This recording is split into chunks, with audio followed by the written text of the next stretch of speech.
Oh, Bagel? got a milkshake.com. The Blender Bagel, Yeah, the like tutorial guy. cancel. The donut? The blender Oh, donut guy? interesting. Oh, donut. Is it a Yeah. donut? Moxie. Thought it was a bagel. Same thing. I've only seen the gray version. Mhm. New York. See, in LA, it's a donut. In New York, it's a bagel. That Okay. makes sense.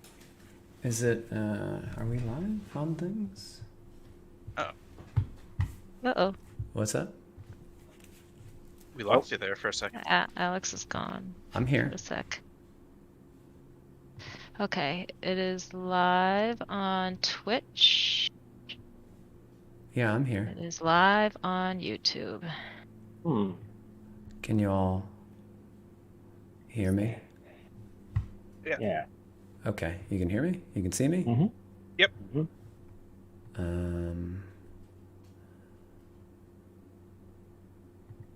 All right. Let's make sure. We're not hearing anything on the streams yet, right? Yes, no? I heard myself, Oh, so I believe we well then, we have are. audio. The intro playing right now with all the music and Are the balance everything. levels okay? Mm-hmm. Yes. Okay. Let's see. Oh, y'all ready to start? Do it. Let's do give you it. two blurry thumbs up. I love blurry thumbs, so I think we're good. Let me just do a quick thing here. I know people can hear us, so that's fine. I'm gonna tweet this out. Oh, Chris and Sean, you'll both need to have the stream muted but on so you can see what Alex is showing. Oh, okay. Oh. Let's see.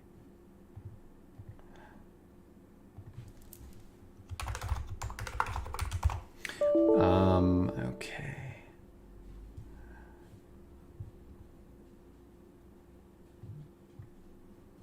All right. I'm gonna get started here. Let me know if this actually works. Slash is broken, slash whatever may be. And we'll figure it out. Webcams. Haha. Hello. Welcome. Welcome Hello. to Heart to Heart. It's another day. It's another week. It's another month. And I have with me here, we have Chris Bullock and we have Sean Ward, and we're going to be talking to these two fine folks about animation, about Hyperlight and solar and all sorts of fun things. So do you all want to do some quick introductions for yourselves? And we'll start with you, Chris. Sure. Yeah, I'm Chris Bullock. I am lead animator here on Hyperlight Breaker. I've been with Heart Machine since, let's say, November 2020. Yeah, that's a good date. That's a good I date. think that's accurate. Yeah, I've been on the project for quite a while, and since its early days, and yeah, I'm enjoying being here at Heart Machine. Well, great. Mm-hmm. We enjoy having you. Sean, you want to do an introduction for yourself? Yeah. Hi, I am Sean Ward. I am the senior or a senior animator at Heart Machine now. I've been with them since 2013, since the Kickstarter, I guess. So pretty much almost as far back as it goes. It goes back a little bit further with Bo and Atlas. But yeah, Yeah. just been working on the projects thus far. So yeah. Great. Yeah, you're a founder from back in the day. Well, great. Thanks for the introductions. Yeah, we have a lot of things to get through here, especially the two folks, and we want to keep this to a nice chunk of hour and not try to go too far over. So, I'll be speeding through a few things, but I think it helps to get a general sense of who you two are. Just how you started out in the industry, kind of a brief overview there, like what really got you interested in it, and like what your path was. And then we can ask a few more questions, and then we'll talk about some of the videos that we got, some of the materials that we have, and dig into those pretty deeply. So, Chris, how'd you get into games? How'd you get into, where you're at now? I don't know. Fair answer. Sean, what's now? Moving on. Moving on. Yeah. No, I mean, like, as a kid, I was always into cartoons, like, the Saturday morning cartoons, watch those religiously every morning for hours on end. Got like we had like an early ColecoVision where, would be playing Smurfs on that thing, and eventually got NES and then SNES, and that was kind of in my preteen and teen years, and fell in love with games like Secret of Mana, Super Metroid, etc., Final Fantasy games, and then have been kind of a lifelong gamer. Went to college for I don't know. I went to an engineering What did school you go to college and for? got an art degree, so I don't know what I was thinking there, but it's worked out in the long run. Kind of started out in doing generalist stuff. I worked for a mold and asbestos consultant back in New York, doing visualization animations for that. So I was getting into modeling and rendering and effects stuff and everything, and then decided that I wanted to get back to the reason that I got into doing animation to begin with, which was more the entertainment industry. So I did Animation Mentor, 18-month program, and that focused on character animation. And there was I grew up on the East Coast in upstate New York, and there's really only like one game studio in that area at that time. What's that? Bob's Burgers. Bob's Burgers, yes. No, it was Vicarious Visions, and eventually, through a roundabout way, got in doing QA for Vicarious Visions, and eventually just kept asking for more and more tasks and everything. They kind of gave me some rigging tasks here and there, and then eventually got into doing some animation stuff for them, and eventually worked my way from animation there. I was a contractor, and eventually I was working on Skylanders games back at Vicarious Visions, and then Toys for Bob needed some contractors, so they flew me out to Northern California and interviewed there and did the whole thing there. And then after that contract ended, went down to Treyarch, worked there full-time for a few years, working on Call of Duty, and eventually the timing was right, and you had the opening here and was able to come on board with y'all. Yeah, we had a bit of back and forth on the interview process, but it's been great having you on so far. Sean, what about you? What's been your path in your career to this point? Yeah, it's been a long one. I think I got into games because my dad was into computers and stuff when he was young, and we had a Commodore 64 around at first, and he played a lot of Ultima and Bard's Tale and stuff like that, like old CRPGs. And we got like a Genesis. I kind of got into stuff like that. We'd watch Ralph Bakshi films and some other old anime stuff like that. So that kind of set the seed. I wasn't into it at that point, but I was interested. And I think it was probably around the mid '90s when Capcom's animation really started exploding in terms of quality, that kind of thing, and SNK and stuff like that. So I remember I would you could play fighting games and stuff with people, but there were times when I would just play them in versus mode back before they had training modes, and just watch them, moving for hours. I'd be like, oh, what is it? There's something about the rhythm and the impact and all that stuff that I like. I didn't realize it then, but I think I was drawn in by the animation and stuff like that, because fighting games are the earliest example of a genre that's completely focused on animation. There's nothing else. Our budget all goes right there, So, but yeah, that really got me in there. And then fell by the wayside. I like drew a lot, but I didn't really have aspirations for it. I joined the military. I was in the Air Force for a little bit, thinking, I don't know if I can make artwork, and I like left, and because that wasn't for me. And I used GI Bill, went to SCAD out in Savannah, Georgia, and took animation there, and it all kind of just fell into place. Actually, I thought I was going to be doing film animation, and then I got kind of disillusioned with it around my like junior year, and I was like, starting junior, I was like, something wrong about this. Maybe do I want to like do games or something? And then the Kickstarter happened. I remember it was like 3 a.m. when I saw it. It was like a week in, and I was like, what? What is this? What is this magic? Like Will Wiesenfeld's like music baths and stuff like that. It was like really absorbing to me. So I noticed one of your stretch goals was get an animator, and I was like, wonder if I have an animator yet. That was a wild stretch goal to think like, I can do all the animation. Yeah. No, you have some pretty cool stuff already, but it was like a huge scale, to accomplish. So I don't know what I was thinking because I'd never done pixel art for pixel animation. I'd like studied some traditional stuff, Toon Boom, digital animation, and mostly focused on 3D. But then I was like, I'll give it a shot, and spent like a week animating. One of the things you'll see later on the videos. I'll show right now. Oh, okay, cool, yeah.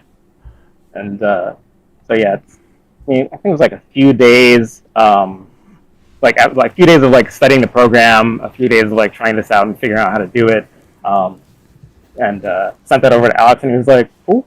Yeah, I was like, "Oh, you didn't have anyone else, just me." But yeah. It all worked out. I think you had like some contract stuff, but we kind of for time. But I left school. I sold like 95% of the stuff I owned out in Savannah because I couldn't afford a moving company, and I just like drove the rest over here, and rest is history. Well, very glad that you posted up that animation. I think it caught a lot of people's attention. Definitely caught mine, and yeah, that was a pretty big leap of faith between us. Like, hey, move on out here and like work on this game that we have no idea if it's gonna like actually be good or not. Really. Yeah. I definitely I had a sense about it. I mean, hindsight's 20/20, but I just had a feeling like the energy of it, the passion that you and the rest of the team had for it and stuff.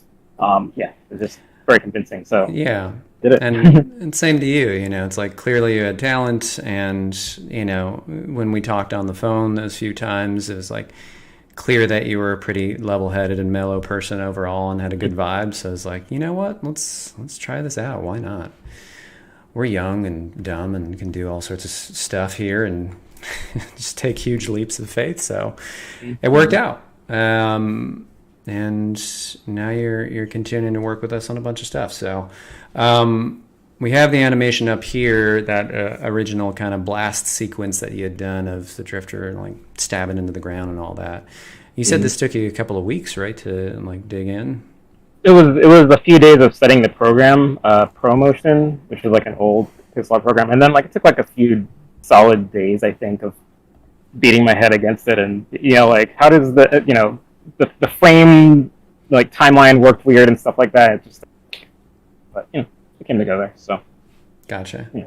Are you really animating if you're not beating your head against the software? Yeah, right. I mean, no. So I'm going to open up one other thing here. This is our opening sequence for Drifter that we did, and this was a collaborative effort between myself, you, Sean, Cosimo Galuzzi from he worked on Drifter and Solar with us, and then Casey Hunt, who was doing like story and lore and level design and all sorts of fun stuff. And so we did a lot of storyboarding on this type of stuff early on, and this kind of changed here and there, but like the outro sequence is a different story, but like the intro sequence I think was a pretty well encapsulated thing at this point. Oh, now it's repeating that one. And basically how this stuff starts out is just thumbnails, rough thumbnails, storyboards, or whatever else. We would put it on pins on a like a cork board or even on the wall sometimes and tape it up. Or I think we actually carried around some like foam core board for some of these. until we decided like it was all arranged appropriately and was capturing all the stuff that we wanted. And you were just as deeply involved in that process of making sure, like, does this make sense? What's it trying to do? Can you kind of describe a little bit about like the animation and execution on this stuff after we decided the sequence of these things? Yeah, so like of course, there was like a big team effort early on, and then it was kind of insane actually. I was doing like these large 1080, actually no, it was 480, I think, animations in ProMotion. So I was just like, I mean, it worked out, like the program could handle it, so it was just like a lot of really approaching it more like illustratively than like classic pixel art, I think, which I think a lot of the game kind of did. We weren't like trying to be SNK or whatever with like crazy subpixel stuff. It was like a lot of just like, illustrative imagery and that kind of thing. So yeah, it was pretty straightforward. Like, I mean, I basically just I just felt like I was like animating hand drawn for the most part because there weren't too many limits, and it was a lot of like conferring with Cosmo, who he would do a lot of the comp stuff, like in After Effects and Premiere, and added a lot of these little like flickers and effects that you're seeing as well. So yeah, it was quite the endeavor. I think we finished this out like right before the game launched too, like early that year. So yeah. Yeah, we spent quite a bit of time working on these. I actually was watching the intro cinematic a little while ago, like last week, I think. It's like, wow, this thing's pretty fucking dope.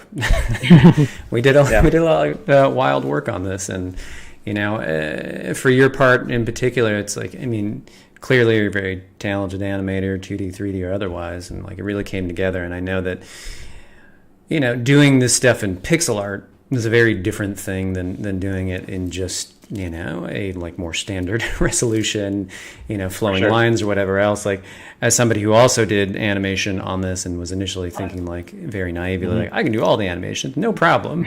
It's like animating this type of stuff that's like more motion and more fully realized with pixel art is a real challenge versus like, sure, in game you got sprites and there's very like hard limitations to what you're supposed to be doing there, but when you're doing like full motion video like this, essentially, things can look bad really easily. Yep. Like, because of the jagged edges and the way things stair step, and just like a lot of stuff can go wrong at this resolution with this much motion. And so it takes a lot of skill and effort to get it to look as good as we did, as you did, Sean, in a lot of these cases, because any of these elements can go bad at this resolution. So it's something to point out for folks to understand, like the like effort that goes into this and the considerations that go into it. It's not just like, oh yeah, we like drew a thing full resolution, then scaled it down and crunched it down. It's like, no, there are like really particular considerations for pixel art, full motion, like full screen video like this that you just don't have for other formats like this. So it was tough. It was a lot of work. And I think this shot right here where the drifter's like slashing the big angry entity that's forming, I remember that one being like particularly like you and I had spent a bunch of time going back and forth on that one to like really nail down the like feeling of it and the timing of it and everything else, and kind of the angle and pose of it, and again, like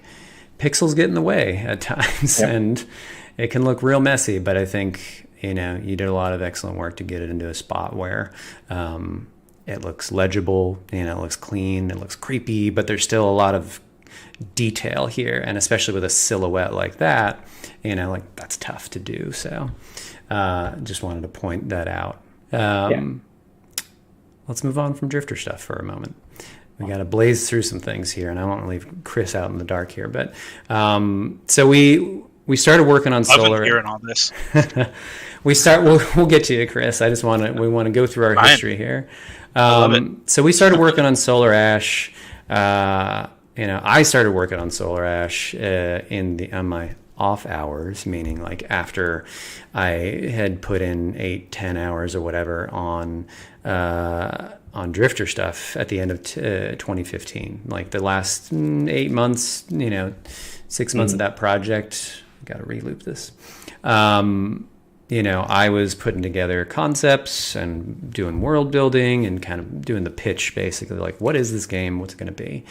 And then I tagged you in at a certain point, Sean, to start working on some 3D animations, some basic animatics or concepts, essentially, for what we're trying to target for, Solar Ash in particular.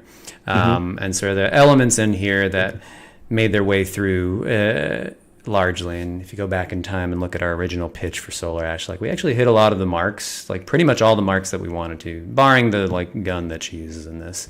But like the speed was a core thing, and kind of the sword drag and the stabs were a key thing. Maybe you could speak to this a little bit too, on like your experience doing these 3D animated concepts here.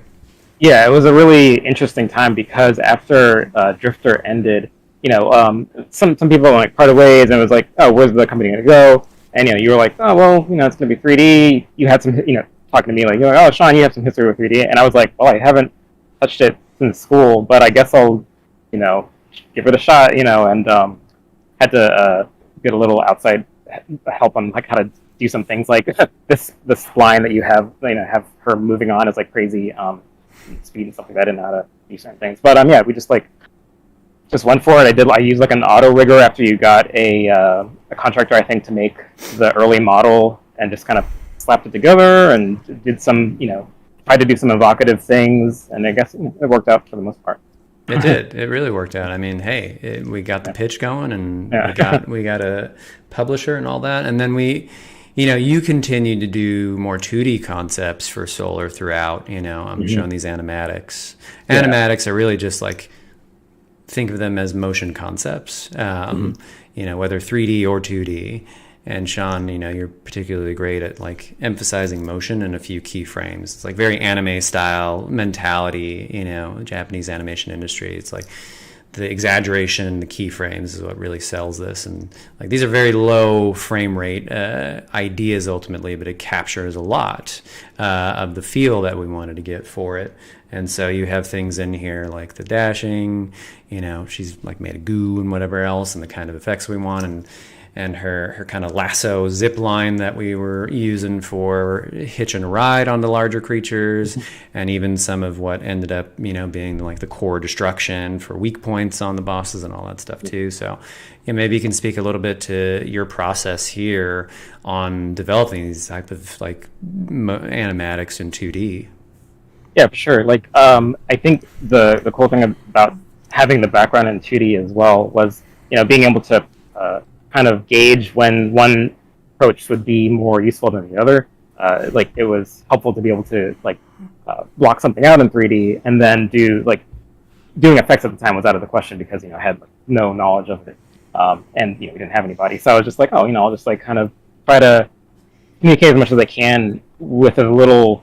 With the most efficient process I could find, not like a little work, but just being okay. Well, what gets the most bang for your buck, that kind of thing.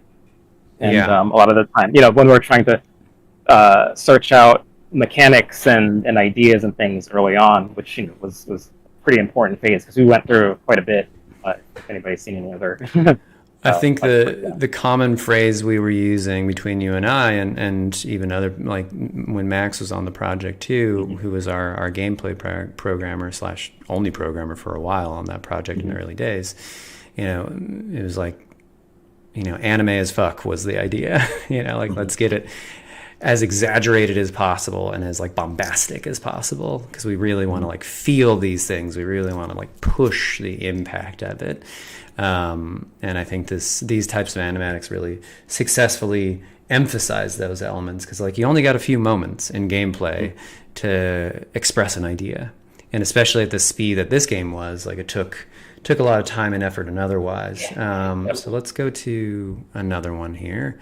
This is when we started to really prototype things in 3D. We were working with Max, our programmer at the time, and kind of building out like what's the like animation language of things, and like what's Ray, the main character, doing here with her multi-tool and her equipment and things like that. So maybe you want to speak to some of this stuff a little bit more. Yeah, at that point, like after we we did a lot of early prototyping with Max. And I think some of these are like a little bit further in, where a lot of this is showing like I did a lot of pretty basic 3D animation to get Ray's core movement and locomotion sets down. But a lot of what I ended up learning on Solar was the areas in which I grew the most. I think were like gameplay implementation, effects implementation, stuff like that. Like there was a lot of basically 2D flipbooks, which are just like hand drawn, and then like it's a 2D in a 3D world kind of effect, that kind of thing. And playing with on that one, you see there the multi-tool glowing, like adding effects through curves on the animation, which is just like, oh, it's like a value that you can change over time, that kind of thing. So yeah, and the star seed there, the core, that was definitely one of the bigger effects that I did. It took like a week, I think, and it had like 16 layers or something. There was just a lot that went into it, and it was really fun to work on, though. Like to try to because in Unreal's like effects system, you can basically empower your 2D to be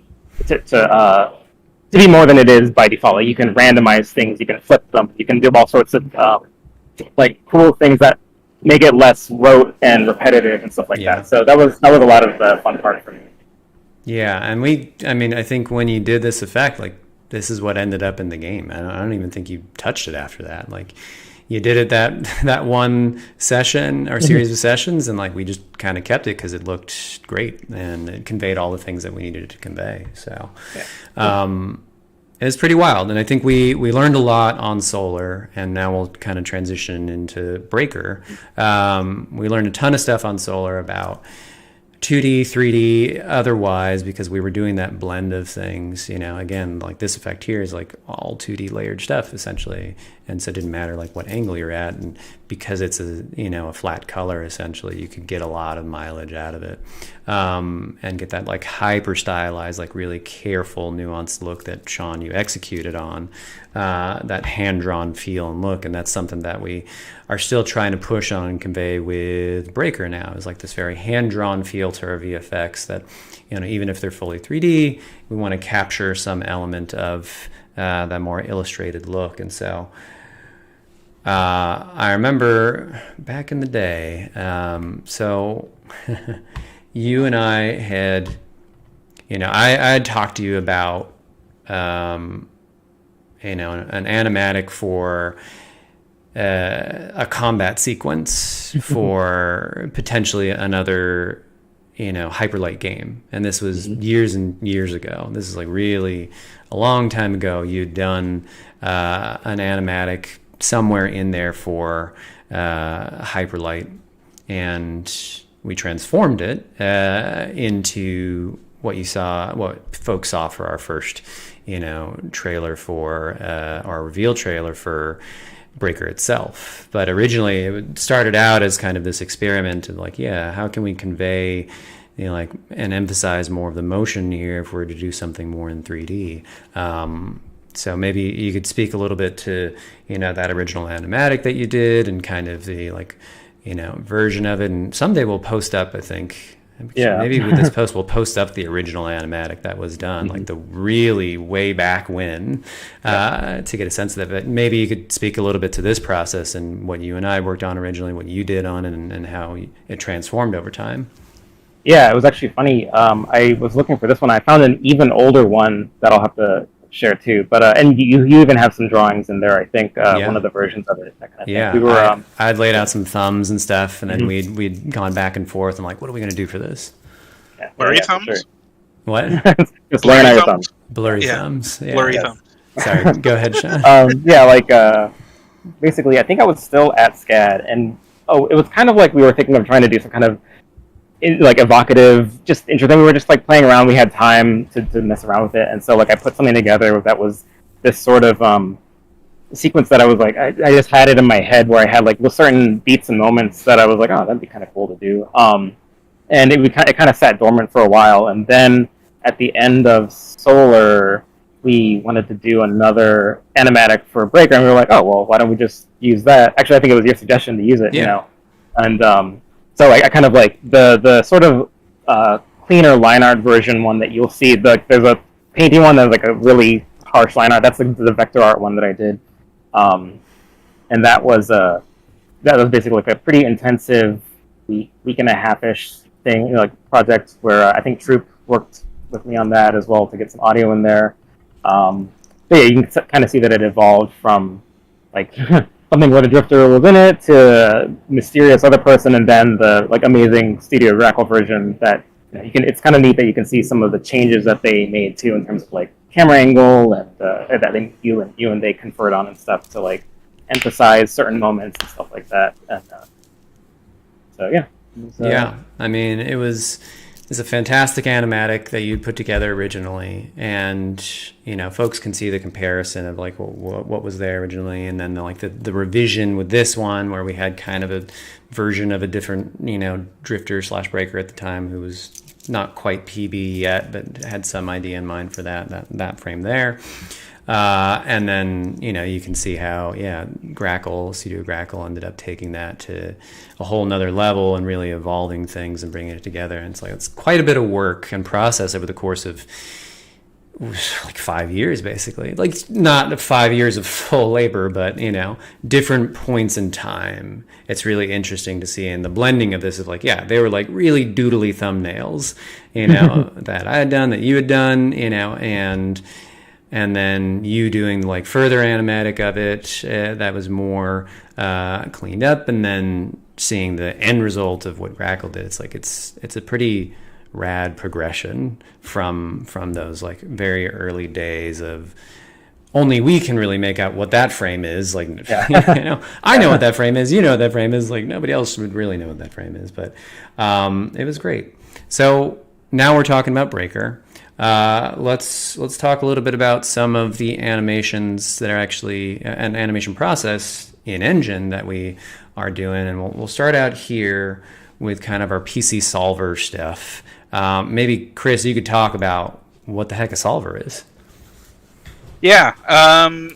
So solver is kind of the word that we're using, taken from borrowed from Matt Lake's talk on Destruction All-Stars that he did for the Anim Exchange a couple of years ago, I believe, where basically what it is that it's kind of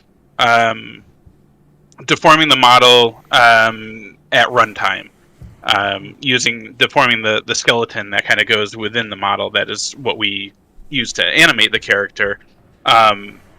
It's doing it in real time, so it's reactive to whatever animation is playing. So that lets us, rather than having like a pre-canned animation, that the player is just like playing when they hit the button, they do the attack, they play the attack, and the bones animate just as we authored it in the animation software. What it does is it has like a core skeleton, and then those solvers kind of ride on top of that and react. So when you hit an attack, if you hit a different attack, it's going to kind of react and react to basically whatever the player is doing. So, in a way, that's kind of a roundabout way of. Yeah. There's a lot of core stuff in there that I kind of briefly touched on. That's a little more. Yeah, I mean, we've got limited time and we don't want to get too technical. But basically, it's solving things. And here's a good example here on the hair, where you can see on the right side some of the issues with it, or the coat in here, how it kind of collides and whatever else. Like, these are great examples of the side by side of like, nice, clean, expected look for how it's supposed to react with, other collision and elements, and then the kind of wackadoodle first revision that doesn't have any of that in it on the right side. Yeah. So in these videos you can see how, like you mentioned, how the hair is reacting to what the character is doing and everything, and the same with the coat on the longer coat method. And it's definitely a process of getting those to react properly, because we need it to be able to be performant in the engine as well, so that way it's not eating up all our resources in doing this. Yeah, so the stuff gets doing very that expensive. balance. Yeah, doing that balance of like fidelity with performance is a constant struggle.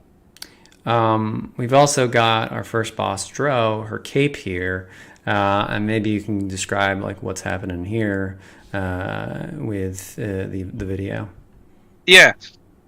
So this is kind of a video that I put together originally for my own purposes and for the animators, kind of testing out how we can actually deform the cape, because it is something that like we wanted some ability to be able to direct the motion of the cape, but at the same time we wanted it to be reactive as well. So in the animation rig, which is what this video is showing, I was kind of demonstrating what kind of deformations that we could get in animation, and then that would basically inform how that cloak actually moves in game. So it's layers. It's like ogres. It's like onions, layers of onions. Yeah. So let's jump into Dro here. You can see the cape in action. You can see a few other things in action here. Oh, that's a short video. Yeah, this is one of them. There is kind of the first pass of getting the solvers in, and this was with it, I think, just being completely reactive, basically doing a cloth simulation on the cloak. And you can see that we aren't really getting like these nice shapes, these nice overlap, like having like when Dro swings that coat kind of follows around. So then in the next video, I think the second pass or iteration or something like that, I think it's called. Mm-hmm. Here we go. This is showing now that like that animators were able to like start building in those shapes into the cloak, but have it be very rudimentary shapes and not it didn't have to be super polished animations to allow us to work quickly, but still get like some of those nice flowy art directed shapes that we wanted, in addition to the dynamic solving that happens on top of that. Yeah. And Sean, you did animations on Dro, correct? Yeah, I think I have one in there somewhere. Yeah, but yeah, this is I have a version of this in a video, I think. But yeah, it's basically a lot of work, kind of figuring out her character and stuff, and trying to draw on the lore. So yeah. Yeah, and you can see here the kind of overall swipe and weight and heft that we have, and kind of the expression of everything, and that cloth, hanging out and doing the thing it should be doing. There's always going to be some clipping. Yeah, there's always going to be some clipping, but I think clipping is very acceptable if you get that flow in motion, and that like you're not going to notice a bit of clipping here and there. Every game's got it, to some extent. The important thing is that we have this like drapery that like adds a lot to the silhouette, to the motion, to the heft, to the like impact of the motion without a ton of extra manual work is kind of the thing. Like you do the work up front, you rig it appropriately, you adjust things appropriately, you kind of let the automated systems take care of the rest, and like let it emphasize what's already like the core manual process of animation, and that layering really gets us in an overall much more impactful and fun looking animation than we otherwise would have had. Plus, it saves a lot of time. So yeah, I know that there's some animators that love to sit in Maya and like do every single like coat trail or tail or whatever. I'm a fan of like let the computer do that. Yeah, like that stuff's pretty good for certain things. Let the computer be good at the things that it's good at, and let the animators be good at the things that they're good at. And game engines and hardware is fast enough that we can do that stuff in real time now, rather than back in PlayStation 1, 2, and probably even 3 days. A lot of that stuff would have been done by hand. Wait, we're not making a PS1 game? Someday. I've been tricked this whole time. All right, so we've got another video here. I mean, we have this running on PS1 hardware, right? Yeah. We have an old like PSX dev kit Alright. from 1997. Yeah. So explain, Chris, for us, like what's going on in this video? Why are there a bunch of stars hanging out here? Yeah. Well, we call those locators in Maya. Back in my day, in soft image, we'd call them nulls, but nowadays Is we it call them soft locators. image? Is that how you pronounce that? Soft image, yes, Oh, it's no. French Canadian. Okay. Yeah. Okay. I've So been pronouncing here, it wrong this whole time. I feel like a fool. it's okay. You're forgiven. They don't exist anymore, so Thank you. they can't hurt you now. That's great. Soft image, that is, not French Canadians. They still exist and are lovely people. So yeah, this is so in some of these examples, like in the hair and the cloak example, you guys have probably seen that we had like different models, right? And like they're differently proportioned. We'd done some animations on that original model using an entirely different rig system in Maya, and we wanted to transfer that onto our latest blue character. So in order to do that, we use a process called retargeting, which is basically it's a way of transferring animation between two objects, characters, whatever, of different proportions.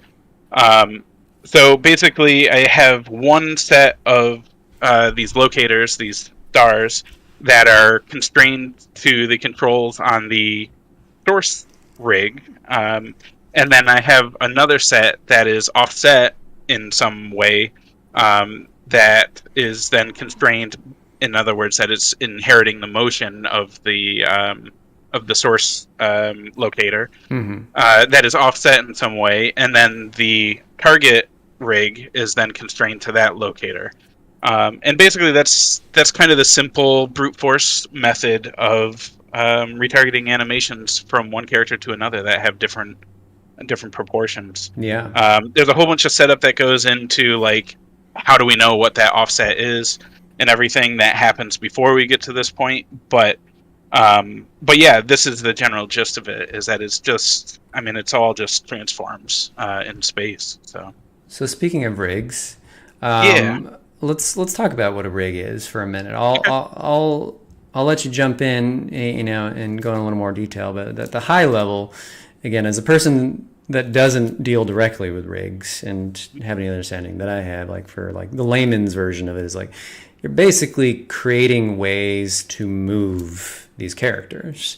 You're putting down points, you're putting down rotators, other ways of, again, like manipulating this model that's been created. Because if you don't put those down, then it's just a static, you know, like A pose or T pose or Y pose or whatever pose you're using for the character, whatever makes sense. But C pose, C pose, D pose, yeah. Z pose, Yeah. all the poses. But, you know, somebody will model this. Like the kind of pipeline ends up being like, there's a character concept that happens, you know, we talk about like what this character is, you know, the story of it, you know, what their, you know, actions might be, do 2D concepts of them, try and work that as best as possible. Then we'll take it into a blockout format in 3D, you know, and on Breaker, that's John, in Derigi, he's doing a lot of our character blockouts, or Jack Covell, who's doing a lot of our character blockouts and models. And so now you have a model.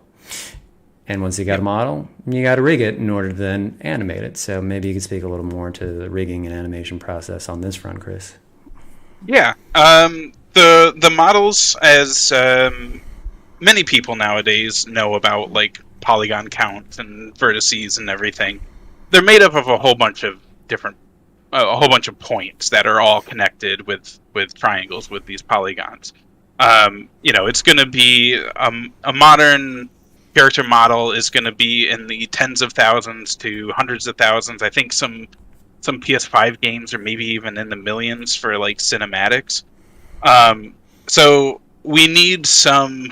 It is essentially impossible to efficiently animate all those points by hand, right? So we do this by adding a skeleton similar to like our own human skeleton. very often inside of the character that then we tell each of those points. Nowadays it's done with like a pretty artistic process where you're painting right on the surface, like, okay, this point is going to be weighted to this bone, right? Mm-hmm. And then this point right here on my shoulder is going to be 50% that bone, 50% This my bone's collarbone. connected to this bone. That bone's connected to 50% of that bone. You know, that song. Classic childhood song that you learn about rigging and animating and modeling in 3D and Unreal. Yeah. Big 3D is brainwashing our children. It's true. Infiltrating our classrooms. Yes.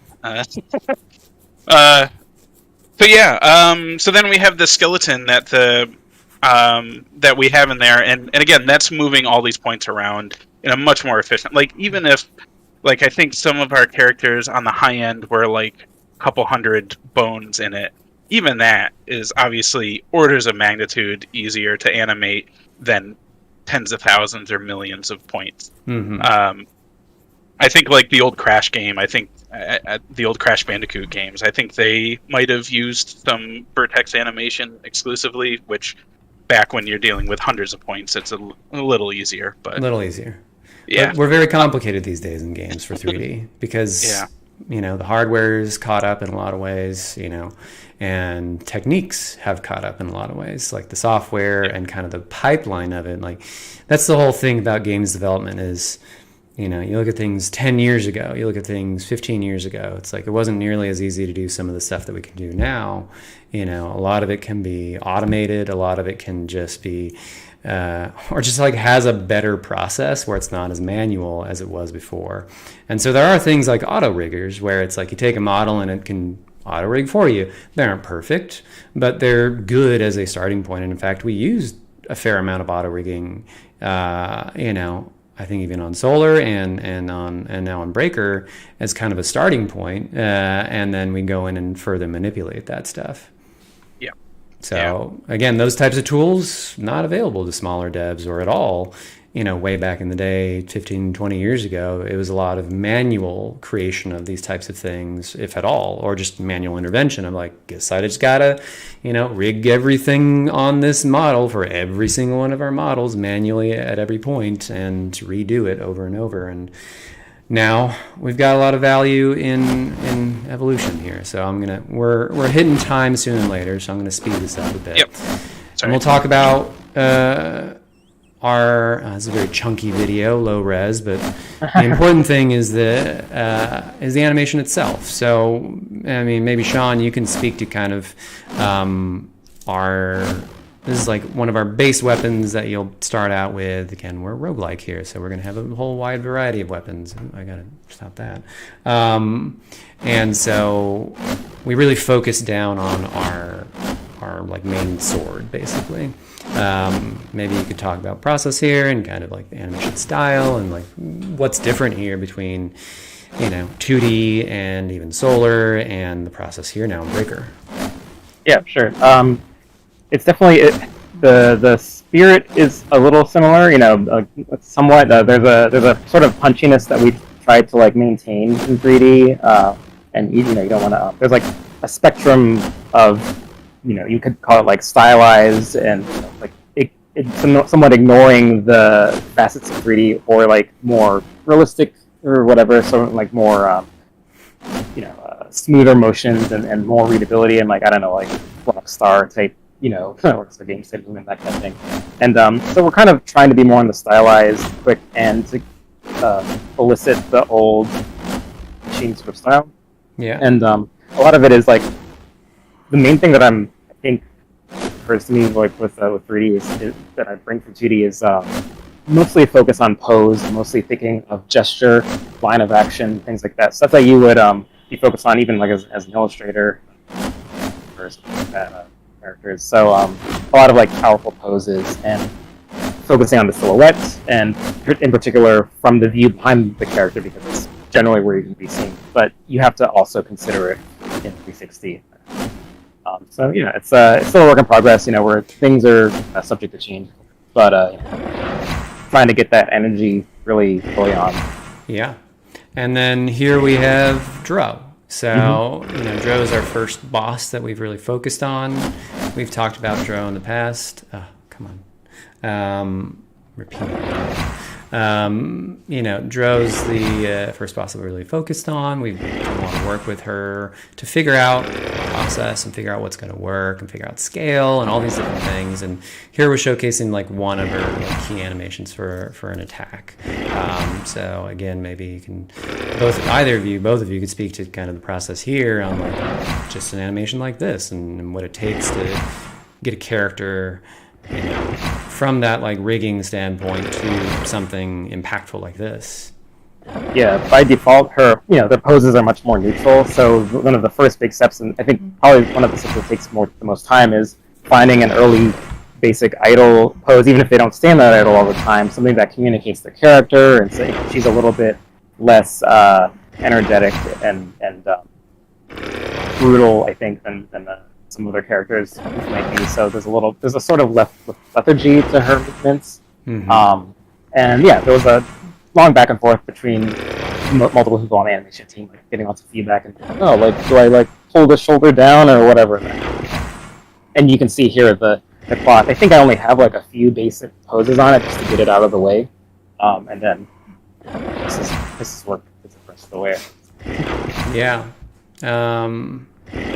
I mean, the important thing that I've found, like Drifter is one thing. It's 2D, it's overhead, it's a fixed view, it's pixel art, and so there are a lot of lessons learned there, a lot of like elements about it that you have to make sure and adhere to for legibility.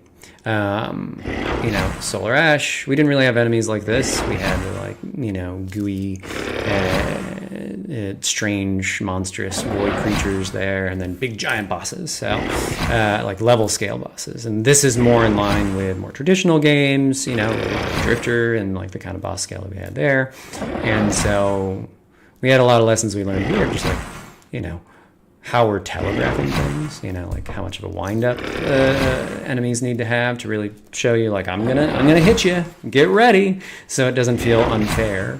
And then, like, what the follow-through needs to be, that kind of sweep, and how fast or how short it can be, and how much, like, the hitbox, intersects with those things. So a lot of animation ends up being very closely tied to gameplay. Like none of this is done in a vacuum. There's multiple disciplines coming in at one vector for this boss, as an example, saying that has an influence on why this needs to be this way.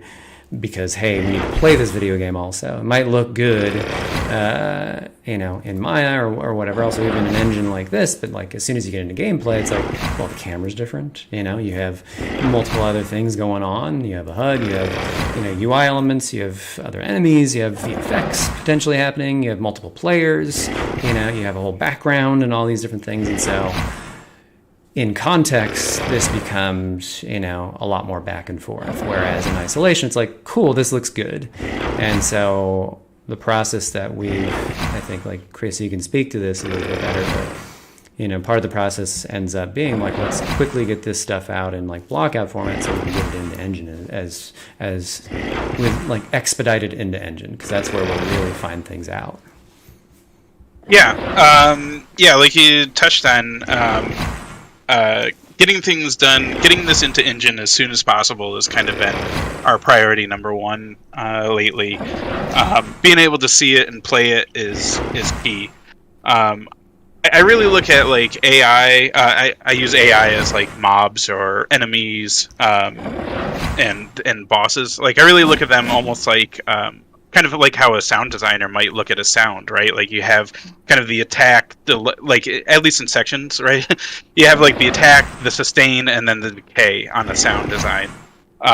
With enemy animations, we kind of have those similar three parts where we have like the tell, the anticipation, where it's like I'm gonna attack, like you said, and then the actual attack, and then the recovery after the attack. So like how kind of the beginning of that, touching on like the gameplay stuff, is is kind of like, okay, how easy or hard are we going to make this boss based on, how much time does the player have to react? Like when I was working on, Skylanders, which is geared much more towards kids, that you build in a lot more of a tell into the animations. You have the actual attack, which is usually very quick, and then the recovery. So like, okay, how long do we want to play? How long do we want to give that character until we release it back to whatever the behaviors are that engineering has set up? Whether how long are they basically vulnerable for after the attack? Like until they can start running away or jump away or break out into whatever other animation. Yeah. That's a good explanation. We're coming up on time real soon, so I do want to leave some time here for a few questions. So we'll transition into that. I'll just leave this video running in the background of, fun hair clipping and all that. Perfectly Mediocre asks, Chris and Sean, what is your third favorite dinosaur? The question. This is the dinosaur question that we get for every heart-to-heart. I'm gonna say Stegosaurus. Stegosaurus, third favorite. Okay, got it. Yeah, the sun panels, they're important, but they're not the most important. I'm gonna go with Utah Raptor. Utah Raptor. Yeah, Utah Raptor. It's just the state Raptor. Highly specific. Yes, okay. Yeah. Are Utah Raptors? It's just one of those really lazy names that I just love. Yeah. So. I thought they were the Vancouver Raptors. It might be separate. Yeah. Oh. Ski Squiggles, Sky Squiggles? I don't know. Asks, what is the projected little guy to big guy ratio in Breaker? I'm guessing that you're talking about perhaps just what the scale difference is between enemies across the board. We are keeping them more in the range of the player character because it's important that they can interact in a way that is going to feel good across the board. So we're not going to have Solar Ash scale bosses in this game by any stretch. We do have a fairly large boss as one of our biggest creatures, but they'll be the outlier on that front. Generally speaking, our bosses or mini bosses, they're going to be big. So you think about the Souls games and things like that, and it's like, yeah, they're big. Look, in this thing here, it's like Joe's, like 12 feet tall or whatever it may be. So around that range, I think is going to be where we hit on the high end. Well, they'll be big, but not like so big that you can't deal with it or you're slashing their ankles or something like that. I'm not a big fan of the foot battles that happened in some like 3D third person action games. So, okay. Forrest Lich asks, what's your largest influence? Music, cartoon, games, fine art, etc. For artistic inspiration? And this goes for both you, Sean and Chris. Go ahead, Sean. Take it over first. Oh, me? Oh, okay. Well, yeah. I think the biggest influences are definitely like 80s anime, 90s games with like a lot of intensive animation. Probably like Capcom fighting games, SNK games, stuff like that. A lot of that just like super drove my taste, and it's like super deep in my subconscious. Chris, what about you? That's a good question. Actually, I don't know if I've ever really like sat down and figured out like what my animation style is most akin to. But I mean, Secret of Mana, like I mentioned before, played a huge part in my childhood, and like that was a big reason why I wanted to get into games. I remember in like creative writing classes and in high school, I basically wrote some sort of like Secret of Mana clone, like sort of thing. So I'm gonna say that Super Metroid's always been a favorite. I know that we do reference fighting games quite a bit. There was a period in college where I was playing quite a bit of Tekken. Saturday morning cartoons, anime, everything like Miyazaki, Akira, of course, like the anime Akira. just always looking at whatever is around, trying to grab from wherever and find what's appropriate for the animation that we're working on. Yeah, real life, Yeah. looking around. Wait, real life. What? Yeah. My biggest inspiration is Star Wars Episode 1. For everything. Pod racing? No, just the whole thing. All of it. Okay. The essence of it really inspires me. Hard to decide between pod racing and Jar Jar. So. Yeah, it's a tough call, but Jar Jar is close to my heart.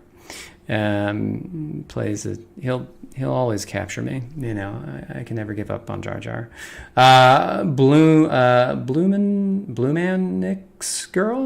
Bluemonix girl. What's the software you use for modeling, animating characters, and the latest video games? Yeah, what software do we all use? For Breaker, we're using Autodesk Maya. It's kind of become the standard in the games industry. I've used quite a bit in my career, for better or for worse. Yeah.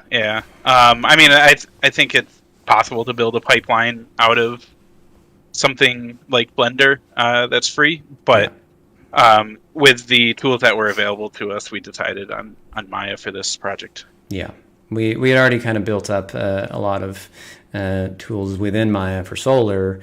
And to kind of restart that, would have set us back quite a bit to say we want to do Blender. I would love to be a Blender studio because Blender's free, because, a lot of people would participate in it. Source, yeah. Yeah, and, I just Autodesk is not my favorite company. I'll put it that way. I think there's a lot of exploitative stuff that ends up happening there, and it's very expensive and whatever else. And I think it's one of those monopolies where they don't feel the need to really grow in a way that it's exciting to see what Blender does, release to release. And there are studios that do, bigger studios that have switched over to Blender. So it is possible. It's just it's a lot of work, and you got to learn some things. People have to go out of their comfort zones. Blender's great for, smaller games, smaller studios, whatever else. If it's just you and making an indie project, Blender's fantastic. It'll get you all the things you need and for free. So, and there's a lot of. Yeah, go ahead. Oh, I was going to say there's a lot of tools out there now and more coming on the way, I believe, to be able to get your stuff into game engines like Unreal Engine. I think Unreal is I think they're on the Blender Development Fund now, if I recall correctly. Epic. So, there's a chance we switch to Blender sometime in the future, but for now, we're still Maya, and we may be Maya for a long time, so. Emily Juliet, hello Emily, asks, question for Sean, what's your favorite, pixel anim, 2D, or 3D? I like things about all of them, of course, but I think I appreciate a lot of the potential of 3D because there's certain levels of craft and artistry you can only get in 2D and stuff like that. But in terms of where I think I am going in the future, I think 3D has so much potential with the way that the tools kind of I was saying earlier with the way that Unreal enables your 2D to be to exponentially grow in terms of its power and utility. You can do that with animation with with all the tools you have and everything that Unreal lets you do. I'm just super excited to just learn more and more and just get better. So yeah, 3D's got wild potential. I think 2D's always got unlimited potential. You look at plenty of stuff that's happening now, even in anime, which is the industry that's really still pushing on that stuff the most. The same thing is paintings on canvases have been around forever and ever, but it's there's still so much to explore there. So 3D is really exciting though because of the applications for it and the interaction and the kind of level of interactivity and depth that is there that you can't quite get in 2D. So that's one of those things. Let's see. Dio asks, what's the most tedious part of animation?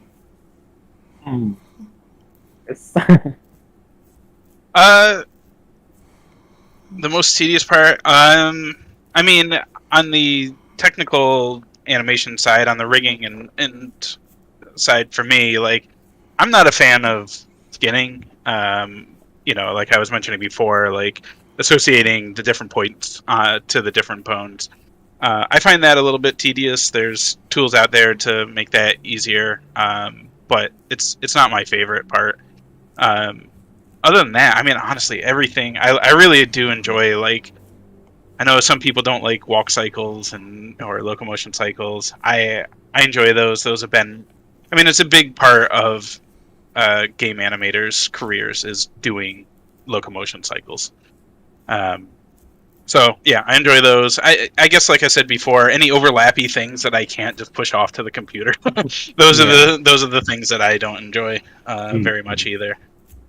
Yeah, I think in 3D, like I was saying, there's something to appreciate and find a little joy in almost any type of animation. But I find one of the reasons, linking to the last question, with 2D, one of the most difficult parts is when you have to clean up and color it and fill everything, and there's no like, with 3D, it's all front loaded. Somebody else, or not somebody else, will you like do the model, rig, all this stuff, textures, and he's like, have fun animating. With 2D, you want to change something, you gotta animate it again and fill it and close all the lines and color it. And there's ways to make that easier, but it's definitely one of those tough parts.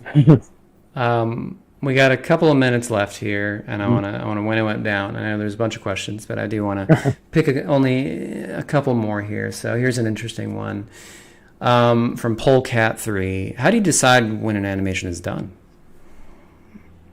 When you run out of time. There you go. Yeah. Well, there's on our task software, there's a little amount of time it's set to, and when I hit that time, but that's the answer that I would say is true.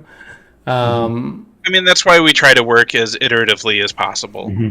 So you're like always updating it. You're always taking that step back, or very frequently taking that step back and saying, okay, where can I spend my time the most to make this look better, right? Like, it's really easy to get lost into details, like the fingers, like the exact shape of those, of how they're holding the weapon or something like that.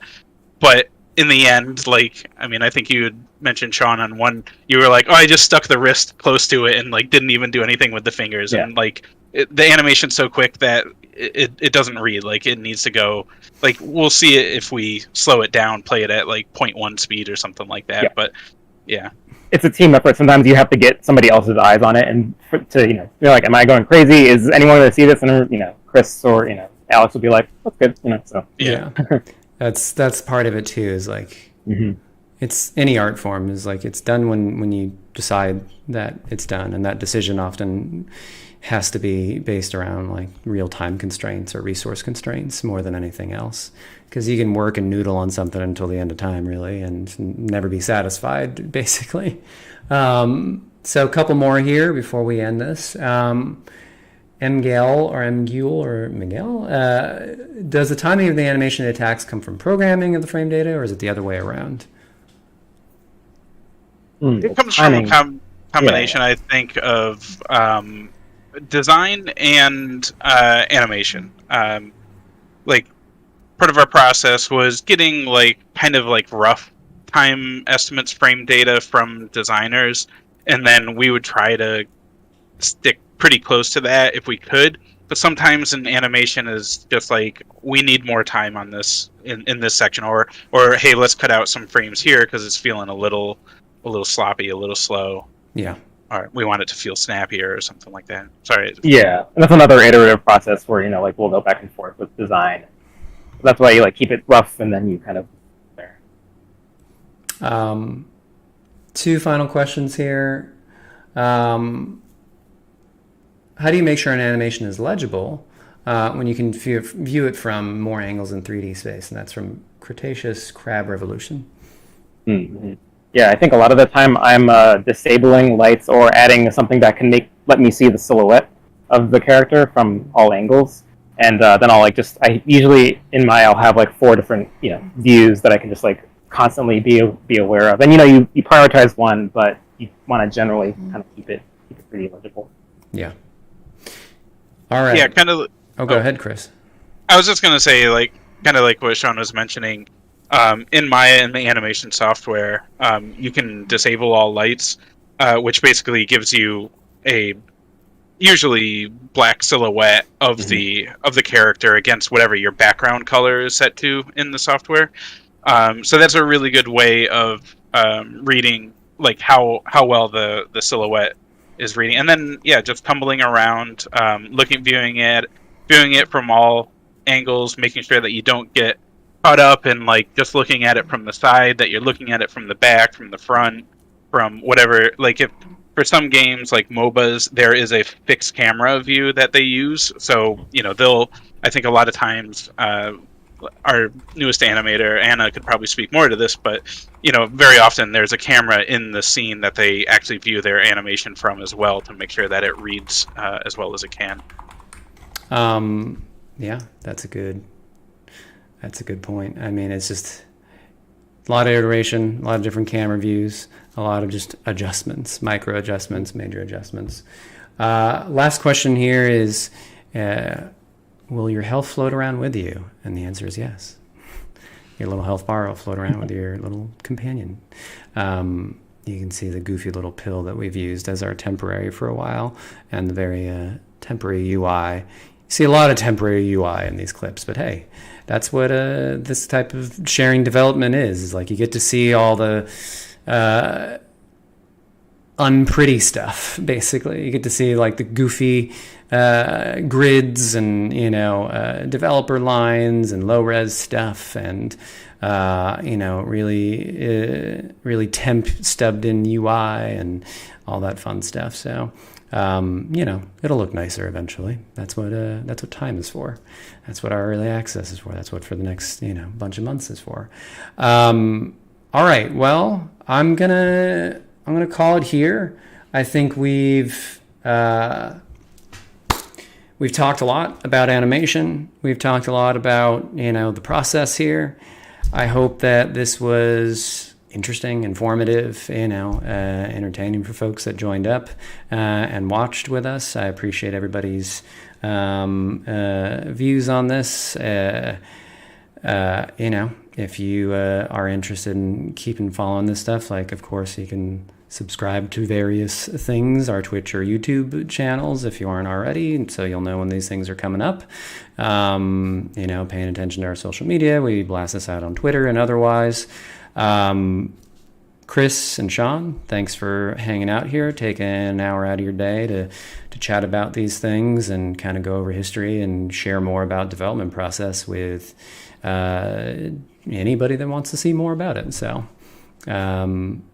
appreciate you both. Yeah, thanks for having us. Yeah. All right, we're gonna call it here. We'll see you in the next Heart to Heart sometime next month, and I'll count it down and see everybody in the future. 3, 2, 1. Goodbye. Bye.